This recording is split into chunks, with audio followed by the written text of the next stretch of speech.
Information Society. Bonjour tout le monde. Alors aujourd'hui j'ai la chance d'être avec Hector Luis Marino. Alors avec Hector ça fait quelques années qu'on se connaît. Tu as été un champion, professeur et entraîneur émérite en judo. Merci. Et c'est pas pour cette raison qu'on se voit aujourd'hui, c'est pour parler, si je peux dire, de ta seconde vie, celle où tu es devenu et reconnu comme un artiste peintre. Alors j'ai commencé à peindre effectivement assez subitement en 2000, en voyant comme ça une image, une représentation de toile d'un peintre que je ne connaissais pas, qui s'appelle Nicolas de Staël, et qui m'a profondément bouleversé.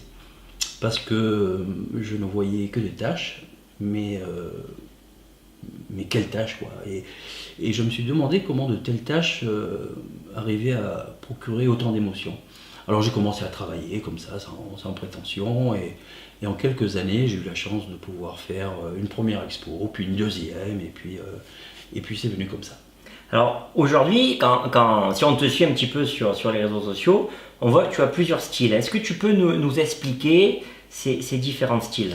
Alors, le premier style, toujours très très attaché à Nicolas de Staël, évidemment, je ne peux pas m'en défaire, notamment surtout ce qui représente les paysages du sud, les marines essentiellement. Et j'expérimente aussi d'autres domaines, notamment un domaine qui pourrait se rapprocher un tout petit peu du judo. Ce que j'appelle une série Japan, avec beaucoup de fulgurances, de projections, qui est une forme abstraite, mais qui me rapproche du Japon et de mon passé judo. Et puis enfin, il y a une dernière galerie, si on peut dire, de composition d'épaves échouées, d'épaves de bateaux échoués que je colle, que je visse sur des panneaux en bois qui sont peints au préalable. Voilà. D'accord, alors je vais rebondir sur, tu nous as parlé du judo. Est-ce que tu penses qu'un judoka est un artiste ? Alors un judoka pour moi doit être un artiste avant tout, avant d'être un sportif, est un artiste. Et c'est marrant, c'est exactement ce que disait une de mes idoles lorsque j'étais jeune, lors d'une interview. Soju Fuji, qui a été 4 fois champion du monde, disait que pour lui, un judoka doit être surtout un artiste, ce qui peut expliquer le succès grandissant du Japon sur les autres nations à l'heure actuelle.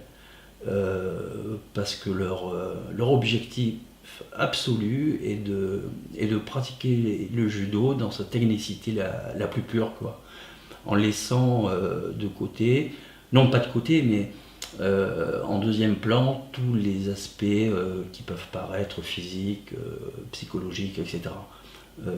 Le judo avant tout, qui est en soi une forme artistique, quoi, une expression corporelle pour atteindre la perfection, quoi.